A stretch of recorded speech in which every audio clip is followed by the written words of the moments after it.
Hello dear student, welcome back to my channel. It's me Poonam Aswal. तो आज हम class 10 का केमिस्ट्री का chapter acid bases and salt के फुल इंटेक्स एक्सरसाइज के क्वेश्चन आंसर करेंगे, जो कि आपकी एनसीईआरटी बुक का है।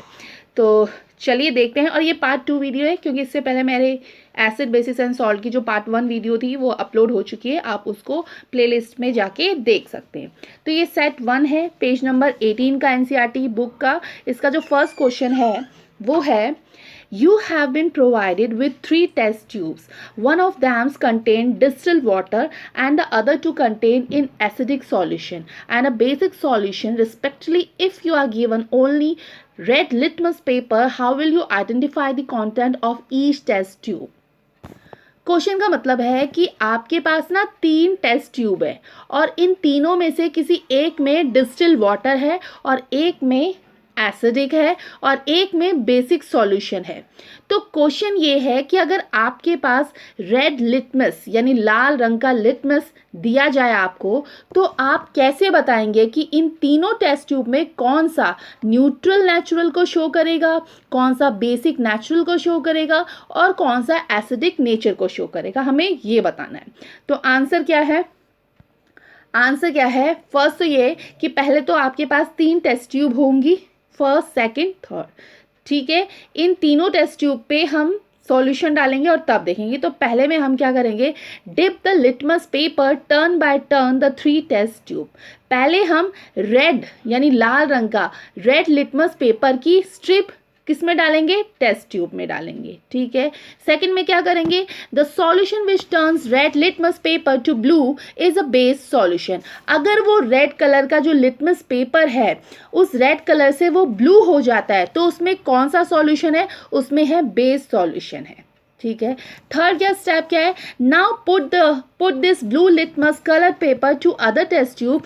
If it turns red again the soil is acidic. If there is no effect on litmus paper then it is distilled water. Okay, इसका मतलब ये है कि अब हम जो ब्लू लिटमस पेपर को दूसरे, क्यों जो सेकंड वाला था, सेकंड वाले में क्या हुआ था, रेड कलर का जो लिटमस पेपर था वो रेड कलर किस में चेंज हो जाता है? ब्लू में चेंज हो जाता है। तो अब हम क्या करेंगे, अब हम ब्लू लिटमस पेपर को दूसरे टेस्ट ट्यूब में डालेंगे और वो फिर से क्या हो जाएगा? रेड हो जाता है। अगर वो फिर से रेड हो जाता है तो उसमें कौन सा सॉल्यूशन है? उसमें एसिडिक सॉल्यूशन है।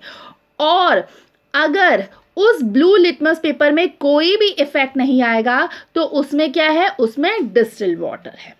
तो ये था क्वेश्चन फर्स्ट का आंसर। अब बढ़ते हैं हम क्वेश्चन नंबर 2 में। तो जो क्वेश्चन नंबर 2 है वो पेज नंबर 22 का है। इसमें पूछा गया है, why should curd and sauce substance not to kept in a brass and copper its vessels? मतलब जो दही होती है या कोई खट्टी चीज़ें होती है जिसको हम खाते हैं, हम उसे ब्रास या कॉपर के बर्तन में क्यों नहीं रखते? हमें ये बताना है, ऐसा क्यों है। तो आंसर है, the curd and the sauce substances contain some acidic in them. Copper and brass used with acid to form certain salts which are poisonous in nature. Therefore, curd and sauce substance should not kept in brass and copper utensils. सबसे पहले तो आपने ना ये 9th class में पढ़ा होगा कि ब्रास जो होता है, ब्रास में 70% कॉपर और 30% जिंक होता है। यानी ब्रास किससे बनता है? 70% कॉपर से और 30% जिंक से बना है। और अब हम बात करते हैं इसकी दही और ये जो खट्टी चीज़ें थी।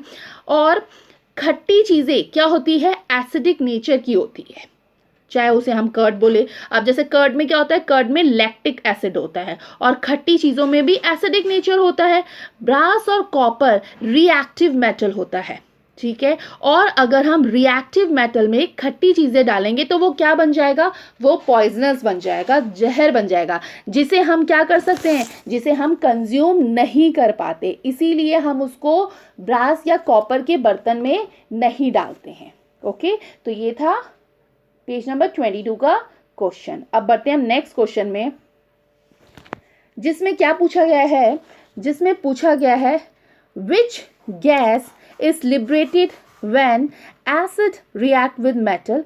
Illustrate within an example. How will you test the presence of this कि जब एक एसिड रिएक्ट करता है मेटल के साथ तो वो कौन सी गैस लिबरेट होती है, और हमें एग्जाम्पल भी बताना है, और हम उस गैस की प्रेजेंस को कैसे टेस्ट कर सकते हैं हमें ये भी बताना है। तो आंसर क्या है? आंसर है when acid react with metal and salt and evaluation of hydrogen occur so to test the presence of H2 gas we kept a candle in the front of vessel, POP और explosive sound is produced। क्या है इसका मतलब? इसका मतलब ये है कि जब एक एसिडिक रिएक्ट करता है मेटल के साथ तो वो बनाता है सॉल्ट और लिबरेट करता है किसको? हाइड्रोजन गैस को। ठीक है, अब उसकी प्रेजेंस बनाते हैं। हमने एक बीकर ले लिया और उस बीकर के अंदर हम क्या कर देते हैं? सॉल्ट और हाइड्रोजन गैस रख देते हैं। ठीक है, और इसमें एक बेंसन बर्नर यानी बर्नर का यूज करते हैं। अब जो बर्नर है वो बीकर को क्या करेगा? हीट अप करेगा, जिससे हाइड्रोजन गैस इवेपोरेट होके ऊपर जाएगी। तो यहाँ पे हमने वेसल का यूज किया है। ये वेसल क्या करेगी? ये वेसल हाइड्रोजन गैस को कैंडल के पास लेकर जाएगी, तो उससे एक्सप्लोजिव और पॉप साउंड प्रोड्यूस होगा, जिससे हम ये आइडेंटिफाई कर पाएंगे कि हाइड्रोजन गैस क्या हो रही है? प्रोड्यूस हो रही है।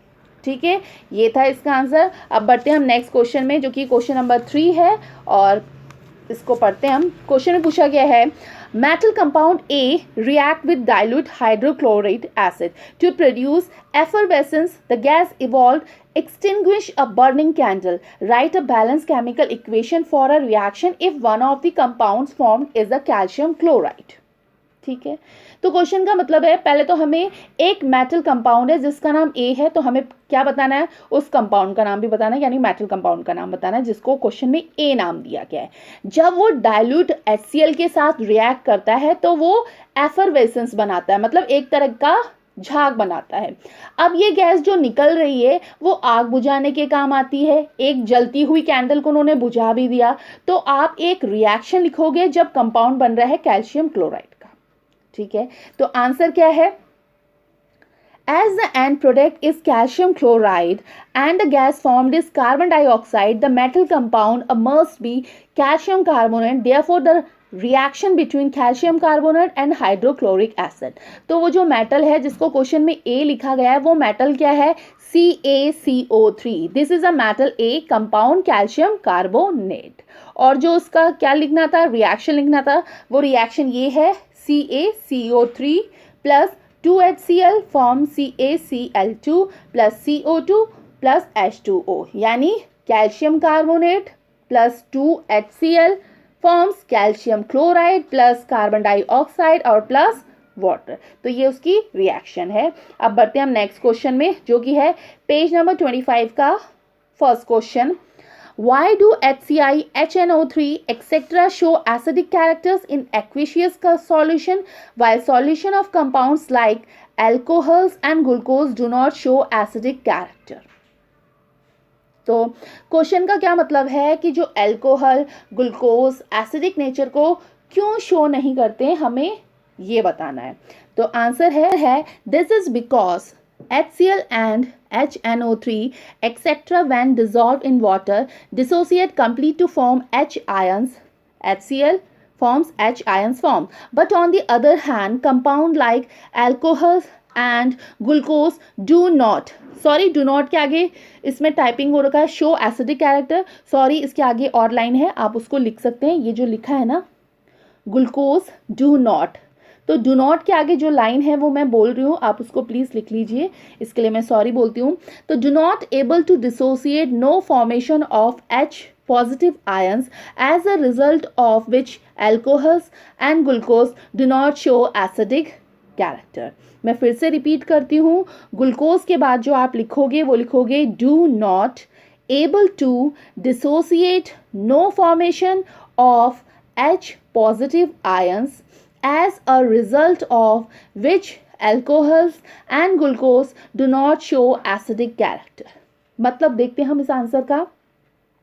जब हाइड्रोक्लोरिक एसिड या नाइट्रिक एसिड वाटर के कांटेक्ट में आते हैं तो ये H पॉजिटिव आयंस को लिबरेट करता है। अगर हम अल्कोहल और ग्लूकोज की बात करें तो हम इसे वाटर के साथ डिसोसिएट करते हैं। तो कोई भी आयंस की फॉर्मेशन नहीं होती है, जिसके वजह से अल्कोहल और ग्लूकोज एसिडिक नेचर को शो नहीं करते हैं। और हमें पता है कि एसिडिक फॉर्मेशन तभी होता है जब पॉजिटिव आयंस होता है, इसीलिए अल्कोहल और ग्लूकोज एसिडिक नेचर को शो नहीं करता है। ठीक है, ये था इसका आंसर। अब बढ़ते हैं हम नेक्स्ट क्वेश्चन में, जो कि है why does N aqueous solution of an acid conduct electricity. मतलब जो एसिड की एक्वेशियस होती है वो इलेक्ट्रिसिटी क्यों कंडक्ट कराती है, हमें ये बताना है। तो आंसर है the aqueous solution of an acid conducts electricity due to the presence of charge particles called ions in it. यानी एसिड को जब हम पानी में डालते हैं तो वो H आयंस देते हैं, और ये जो आयंस होते हैं वो कैरियर होते हैं इलेक्ट्रिसिटी के लिए। मतलब जैसे ही पानी में एसिड डालते हैं वो अपने क्या देते हैं, वो अपने आयंस देते हैं, यानी कि वो चार्जेस देते हैं। इलेक्ट्रिसिटी को मूव करने के लिए चार्जेस ही तो होते हैं। जैसे ही चार्जेस आ गया तो ये इलेक्ट्रिसिटी को कंडक्ट करते हैं, इसलिए आयंस बहुत इंपॉर्टेंट होते हैं, क्योंकि आयंस ही नहीं होंगे तो इलेक्ट्रिसिटी कंडक्ट कैसे होगी। ओके, अब बढ़ते हैं हम नेक्स्ट क्वेश्चन में है, जो है why does dry HCl gas not change the colour of the dry litmus paper. ठीक है, यानी क्वेश्चन का मतलब है जो ड्राई HCl गैस है, मतलब जिसमें नो वाटर वेपर हो, वो सूखे लिटमस पेपर का रंग क्यों नहीं बदलती है, आपको ये बताना है। ठीक है, तो आंसर है dry HCl gas does not give H positive ions and therefore does not change the colour of dry litmus paper. यानी dry litmus gas H ions नहीं देती हैं, और इसीलिए लिटमस पेपर का कलर क्या होता है, कलर चेंज नहीं होता है। ओके, अब बढ़ते हैं हम नेक्स्ट क्वेश्चन में है, जो कि है क्वेश्चन नंबर 4, जिसमें पूछा गया है while diluting an acid why is it recommended that the acid should be added to water and do not water to the acid. जब हम एसिड को डाइल्यूट करते हैं तो हम लोगों को क्या कहा जाता है कि एसिड वाटर में ऐड होना चाहिए, ना कि वाटर में एसिड। तो आंसर क्या है, this is because when we add water to the concentrated acid it release huge amount of heat which may result in explosion. So to save ourselves from acidic burns, we add acid to water, not water to acid. मतलब जब हम concentrated acid में water को add करते हैं तो ये huge amount heat को प्रोड्यूस करता है। किसको, हीट को प्रोड्यूस करता है। उनसे जो रिएक्शन होती है ये हाईली एक्सोथर्मिक होती है, जिसकी वजह से एक्सप्लोजन हो जाता है। जिस बीकर में एसिड हो या एक्सेसिव हीट प्रोड्यूस हो जाती है, जिसकी वजह से बर्न होने के चांसेस हो जाते हैं। इसीलिए हम एसिड वाटर को ना ऐड करके हम लोग वाटर में एसिड ऐड करते हैं, जिसकी वजह से कोई भी एक्सप्लोजन नहीं होता है। ओके, तो ये था इसका आंसर। अब बढ़ते हैं हम नेक्स्ट क्वेश्चन में, तो चलिए देखते हैं नेक्स्ट क्वेश्चन क्या है। नेक्स्ट क्वेश्चन है क्वेश्चन नंबर 5, जिसमें पूछा गया है how is the concentration of hydronium ions affected when a solution of an acid is diluted. क्या है इसका मतलब, इसका मतलब है हाइड्रोनियम आयंस उसकी सॉल्यूशन में क्या इफेक्ट होगा जब एसिड को डाइल्यूट करेंगे। ठीक है, तो आंसर क्या है, आंसर है when a solution of an acid is diluted then concentration of H3O plus ions decrease constantly due to the increase of amount of water because H3O plus ions per volume of solution decreases. मतलब जब भी हम acid को dilute करते हैं तो जो concentration होता है हाइड्रोनियम आयंस का और H पॉजिटिव आयंस का वो कॉन्स्टेंटली डिक्रीज होता है, क्योंकि वाटर का अमाउंट इंक्रीज हो जाता है, जिसकी वजह से हाइड्रोनियम आयंस पर वॉल्यूम यानी 1 लीटर में कॉन्सेंट्रेट डिक्रीज हो जाती है। सो हाइड्रोनियम आयंस उसकी भी कॉन्सेंट्रेशन डिक्रीज हो जाती है। ठीक है, तो ये था आंसर क्वेश्चन नंबर 5 का। अब बढ़ते हैं हम नेक्स्ट क्वेश्चन में, जो कि है क्वेश्चन नंबर 6, जिसमें पूछा गया है how is the concentration of hydroxide ions affected when axis base is dissolved in a solution of sodium hydroxide. मतलब जब सोडियम हाइड्रोक्साइड सॉल्यूशन में एक्सिस बेस का एडिशन करेंगे जिसके पास OH नेगेटिव आयंस है तो क्या होगा। हमें ये बताना है। तो आंसर क्या है? The concentration of OH ions increase when excess base is dissolved in a solution sodium hydroxide ions because excess base contains with it, and when this base added to sodium hydroxide solution in turn increases the numbers of OH ions in a solution, and we know the greater ions greater basic nature shown by sodium hydroxide।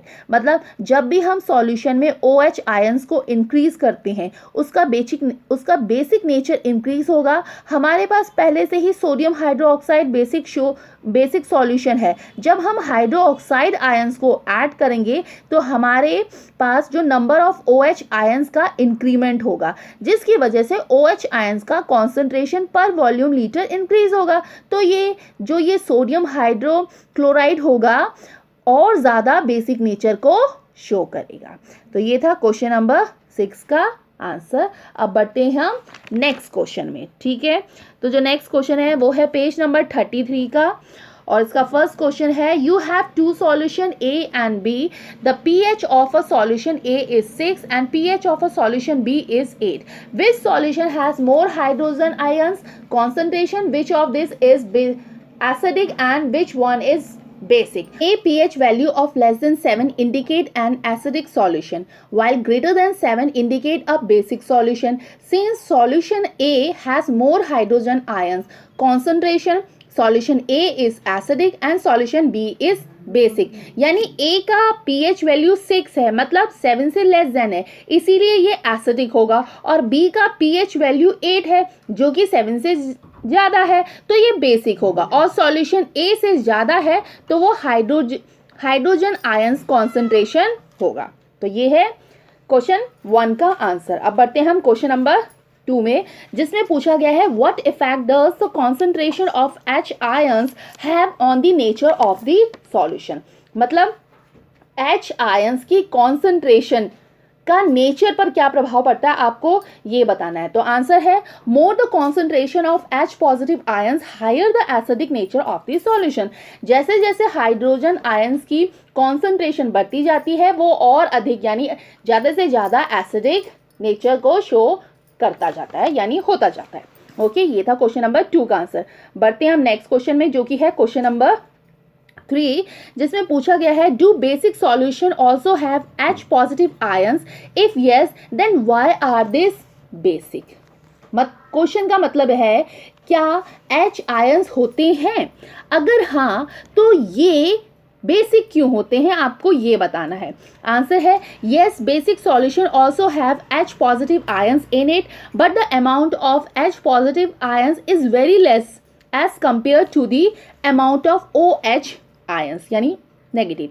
So that's why basic solution show basic nature. यानी yes, जो H ions होते हैं वो basic solution में भी होते हैं, परंतु उसकी OH आयंस वेरी लेस होती है, जिसके कारण ये बेसिक नेचर के होते हैं।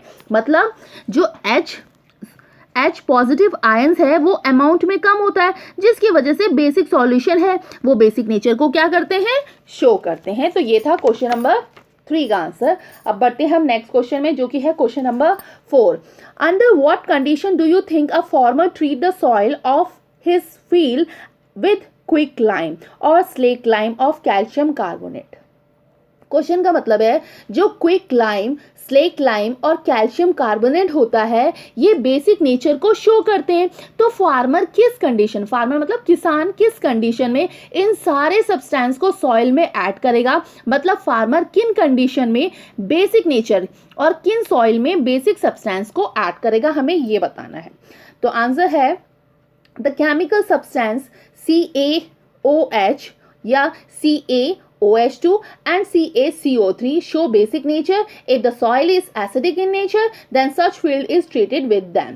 यानी CaO या Ca और CaCO3 ये सारे बेसिक नेचर को शो करते हैं, और अगर सॉइल एसिडिक रही होगी तब हमने इन सारे बेसिक कंपोनेंट को ट्रीट किया होगा, और वहां पे एसिड प्लस बेस मिलके क्या करेंगे, जो सॉइल है वो न्यूट्रल नेचर को शो कर देंगे, मींस सॉइल न्यूट्रलाइज हो जाएगा।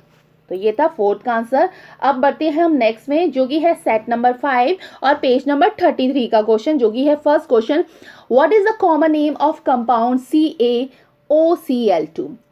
यानी कैल्शियम ऑक्साइड का कॉमन नेम क्या है, आपको ये बताना है। तो आंसर है कॉमन नेम और general name of CaOCl2 is bleaching powder. तो जो उसका कॉमन नेम होता है किसका, कैल्शियम ऑक्साइड का, वो होता है bleaching powder. Okay, option number 2 है, name the substance which on treatment with chlorine yield bleaching powder. तो ऐसा कौन सा सब्सटेंस है जो क्लोरीन गैस के साथ रिएक्ट करेगा तो वो ब्लीचिंग पाउडर फॉर्म करेगा। तो आंसर है calcium hydroxide is the chemical substance form calcium hydroxide. तो इसका मतलब है कि कैल्शियम हाइड्रोक्साइड क्लोरीन गैस के साथ रिएक्ट करता है तो ये ब्लीचिंग पाउडर को फॉर्म करता है, मतलब हमारा सब्सटेंस जो होगा वो क्या होगा, कैल्शियम हाइड्रोक्साइड। तो सॉरी ये गलत लिखा गया है, आप इसको सही कर लेना। इसका सही क्या होगा, CaCOH, यानी क्या होगा, कैल्शियम हाइड्रोक्साइड। तो आप इसको नहीं लिखना, ये रॉन्ग है, ठीक है। बाकी आप पूरा एज इट इज उतार सकते हैं। अब बढ़ते हैं हम नेक्स्ट क्वेश्चन में, जो कि है क्वेश्चन नंबर 3, जिसमें पूछा गया है name the sodium compound use for softening hard water. आपको नाम बताना है सोडियम कंपाउंड का जो कि यूज होता है सॉफ्टनिंग हार्ड वाटर में। उसका आंसर क्या है, उसका आंसर है Na2CO3। सॉरी इसमें H लिखा गया है, आप इसे H नहीं लिखेंगे, बाकी एज इट इज आएगा, यहाँ पे H नहीं आएगा, क्या आएगा, Na2CO3 use for water softeners, ठीक है। तो ये हो गया क्वेश्चन नंबर 3 का आंसर। अब बढ़ते हैं हम नेक्स्ट क्वेश्चन में, जो कि है क्वेश्चन नंबर 4, जिसमें पूछा गया है what happen if the solution of sodium hydrocarbonate is heated, give the equation. Sodium carbonate जब हीट किया जाता है तो वो क्या फॉर्म करता है, आपको ये बताना है। तो आंसर क्या है, NaHCO3, यानी sodium hydrogen carbonate. Sorry hydro लिखा गया है, इसमें हाइड्रोजन लिख लेना। फॉर्म्स क्या करेगा, Na2CO3 plus H2O plus CO2, यानी सोडियम कार्बोनेट। ओके, अब बढ़ते हैं हम नेक्स्ट क्वेश्चन में, जो कि है लास्ट क्वेश्चन है। तो क्वेश्चन नंबर 5 है, right an equation two show the reaction between plaster of Paris and water. Plaster of Paris यानी CaSO4 half is to water के साथ रिएक्ट करता है तो क्या फॉर्म करेगा। तो आंसर है chemical equation of plaster of Paris and water is this one is reaction, ठीक है। यानी प्लास्टर ऑफ पेरिस CaSO4 के हाफ इज टू है, जब 1/2 वाटर मॉलिक्यूल के साथ रिएक्ट करता है तो ये CaSO4 यानी 2H2O मतलब जिप्सम को फॉर्म करेगा, और जिप्सम हमारा हार्ड वाइट सॉलिड सब्सटेंस होता है। तो ये थे सारे क्वेश्चन आंसर। तो आई होप आपको समझ में आया होगा, और अगर समझ में आया होगा तो इसे लाइक करिए, शेयर करिए, और अगर आप चैनल पे न्यू हो तो चैनल को सब्सक्राइब भी करिए। तो फिर थैंक यू।